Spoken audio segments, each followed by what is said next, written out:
Так холодно тут просто.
Good afternoon, my name is Ola Tamanova, and I want to thank everybody who joins us in Ukraine Media Center Ukraine Forum. Today is day 460 of the full-scale invasion of our homeland by Russian aggressor.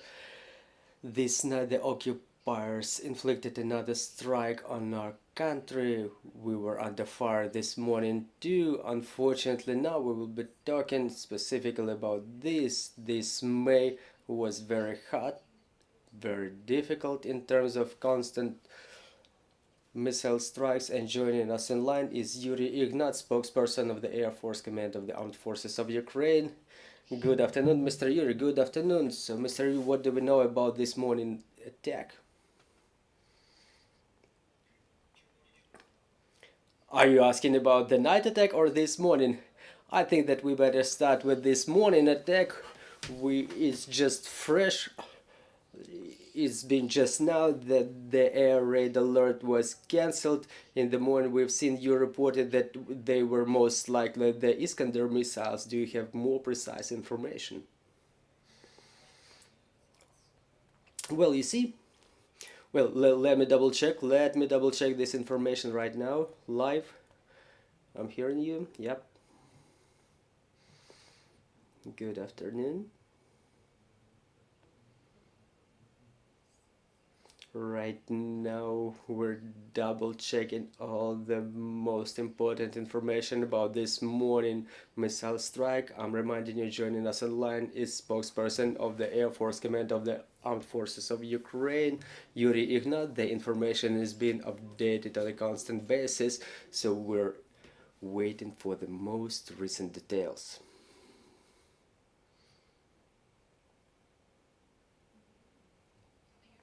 Mr. Yurii, are you back with us? Yes, I apologize that there was a prompt news from the command. So, talking about the night attack, there were cruise missiles and Shahed drones launched around us, and it's not a morning attack that happened recently, but closer to the midday, the enemy used Iskander class missile. There are two types of missiles that the enemy uses. Iskander K is a cruise missile and Iskander M is a ballistic missile. Both of them are launched from the operational complex Iskander, but Iskander K, it flies with the speed of up to 900 kilometers along the landscape as any cruise missile, making turns, maneuvers, just as it is said by its program. And Iskander M is a ballistic missile that falls from the atmosphere from above. It's called the ballistic trajectory. It goes to the stratosphere and then it falls on its target with a bigger speed. Another ballistic missile is a Kinjal missile. It is it's a cruise missile, but it falls on the target by a ballistic trajectory like X-22. So the time to react to the air raid alert was shorter than usual when their missiles were flying from the Caspian Sea basin, it takes like hour or hour and a half, as it was happening during the night. So the time between the interval between the air raid alert signal and the incoming missile is longer. So the enemy was using Iskander, and we understand that they were preparing this strike for a long time. The missiles were launched from the northern direction. Iskander M flies quite quickly. It's a matter of minutes to get to the shelter, and this is why the interval between the strike and the air raid alert signal was so short, and the regions that were covered by the air raid alert signal is the zone of damage, the potential zone of damage that can be inflicted by that missile. So how many missiles did we down? At least 10 missiles were launched.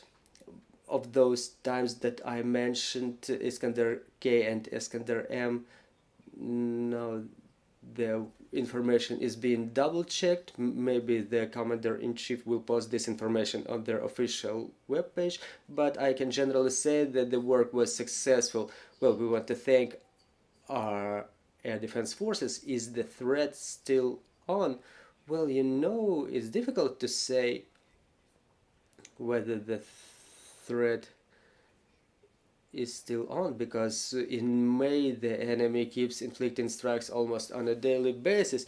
You've heard our infographics probably that during this night there were 37 cruise missiles and more than 20 Shaheds downed. So you cannot forecast the actions of the crazy Muscovites. I cannot do that. We have to be prepared. We have to just reset our air defense complexes, air defense systems. We don't know about their capacity so far. We know that the high precision weapons are in deficit in the enemy's side. So yesterday during the Kyiv day, you remember how many Shaheds were destroyed. Obviously they maintain their situational allies who continue supplying loitering drones to them, because we see that there were a lot of them used during these days lately.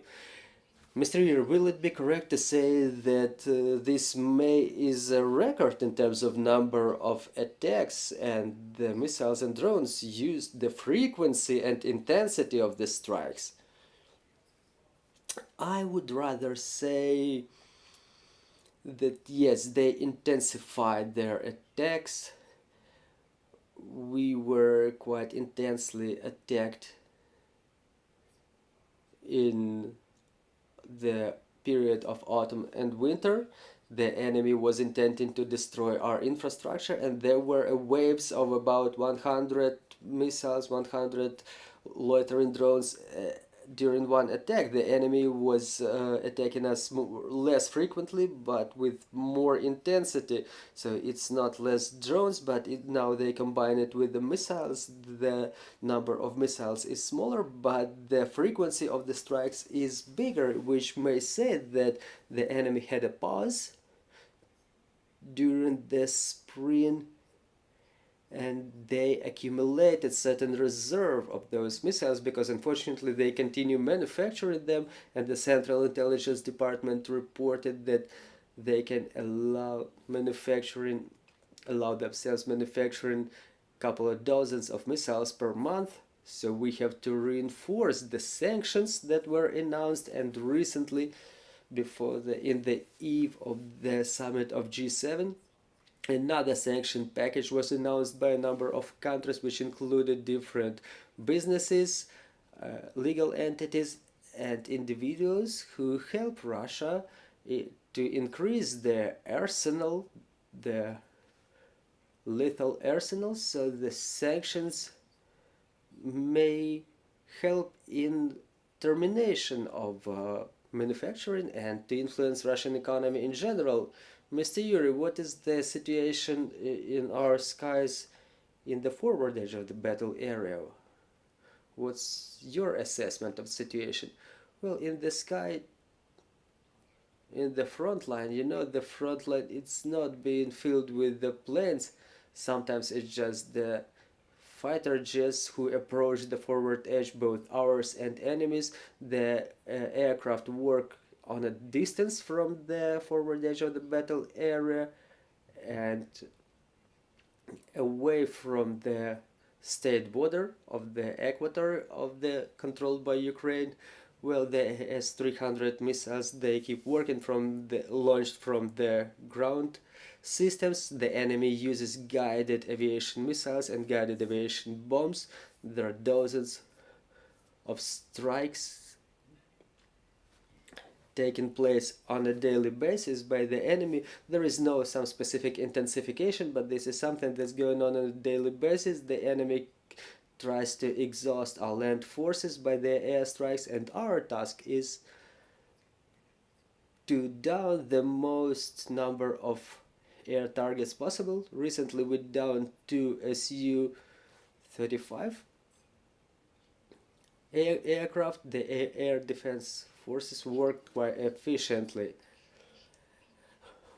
Well, there was an information recently that the attack that was going on recently, that our air defense forces downed all of the missiles that were incoming to Kyiv. Can you either confirm or debunk this information?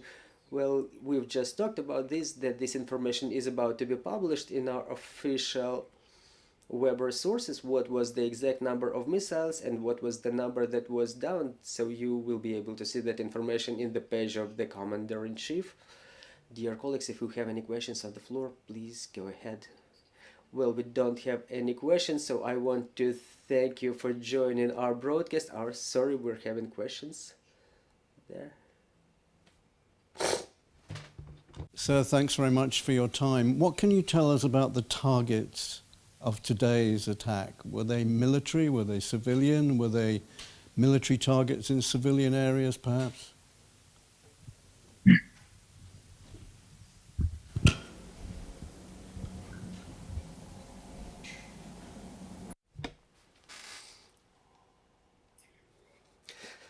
The targets of the enemy are defined way before. They want to destroy, their priority is to destroy the Western equipment and Western weapons which are provided to us by the coalition who support Ukraine economically and by military support. But let's not forget that the critical infrastructure facilities are among the priorities of the enemy.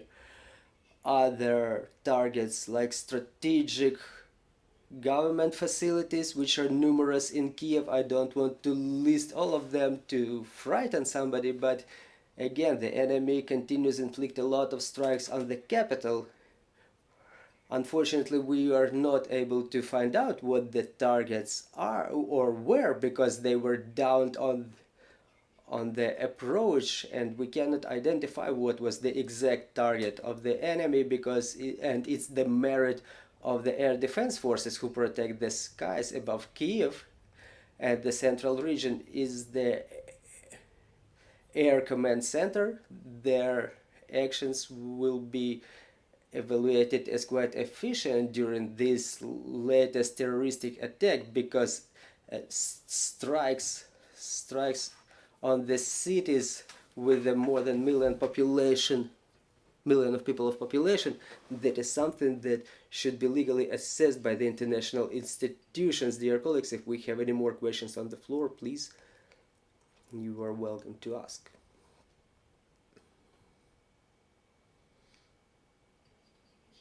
We seem not to have any more questions on the floor. I want to thank you for joining our broadcast. I'm reminding you, joining us was Yurii Ihnat, the spokesperson of the Air Force Command of the Armed Forces of Ukraine, and now our team is working on the schedule for tomorrow, so stay tuned and thank our armed forces. Work together for our victory, and glory to Ukraine. Так,